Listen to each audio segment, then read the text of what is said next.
While the ascension of Donald Trump on the American political scene has been a truly disturbing development, there has been one really good piece of news which has gone pretty much unnoticed.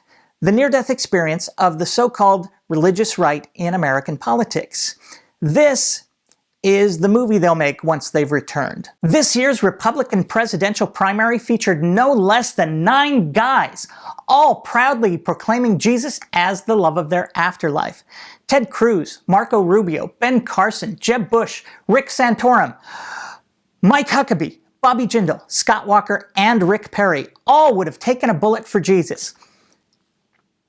You know, if the whole bullet for Jesus thing wouldn't have messed up the redemption with the, the dying and the resurrecting. And all of these guys made appeals directly or indirectly to evangelical voters, with Mike I of the Mole Rat Huckabee holding a rally honoring Kim Davis, the county clerk who refused to grant marriage licenses to same-sex couples after SCOTUS ruled for marriage equality.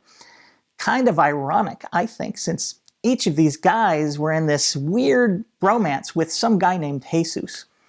Regardless, none of these good Christian men came close to winning the nomination. Evangelical leaders like Pat Shouldn't I Be Dead Already Robertson, Franklin Daddy Left Me This Gravy Train Graham, and Liberty University President Jerry My Dad Was Hitch-Slapped Falwell Jr., they all gave their blessing to Donald Trump.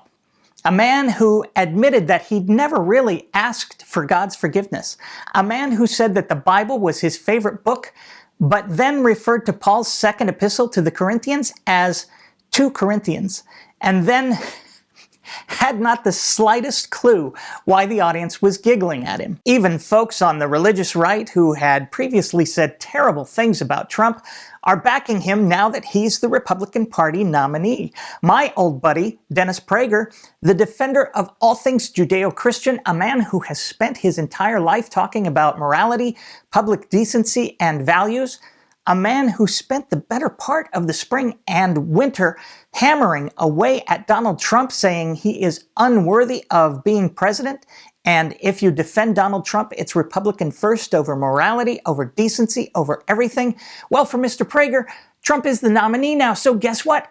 It's Trump over morality, over decency, over everything. Even the state of Israel, the linchpin of the Judeo-Christian right-wing coalition, has been cast to the wind as the Republicans prefer a man who has said that he would give Saudi Arabia, the home of Wahhabi Islam, the most rabid anti-Semitism on the planet, and the majority of the 9/11 hijackers. Trump has said he would give the Saudis nuclear weapons. So long, promised land. Holocaust, here we come. Again, after a seemingly endless string of moral failures, women's rights, segregation and civil rights, gay rights, transgender rights, and their profound neglect of the poor and downtrodden in favor of tax cuts for the rich, the religious right is not merely sitting on an empty moral bank account. They are in the red. So far in the red, I think the American public might be ready to foreclose. Others have called them the religious wrong, but that just sounds redundant to me. Speaking of name-calling, this is another problem with calling yourselves the moral majority. First, you have to hold on to the majority. Fail. Second, when there is something that is clearly immoral, you have to stand up and speak out against it. And unless I failed to get the memo, racism is still immoral, right? So when your own party leader is saying that Mr. Trump has unleashed a bit of textbook racism, it's really not enough to say, yeah, he's a racist, but he's our racist. And that's just the tip of the iceberg for Donnie. Evangelicals, pastors, radio talk show hosts, you have all revealed yourselves. You may love the Lord, but you clearly love those tax breaks for the rich, deporting immigrants, guns, taking control of women's bodies, and marriage inequality more. A lot more. And I think this November the people will show you that those positions are neither moral, majoritarian, nor right. But let's not get cocky here, guys. These people specialize in coming back from the dead. Can I get a witness? Huh? Yeah, you know what I'm talking about. Fortunately, we have something bigger than a stone to put in front of this tomb. We have this guy and his ginormous ego, which ironically still has very tiny hands.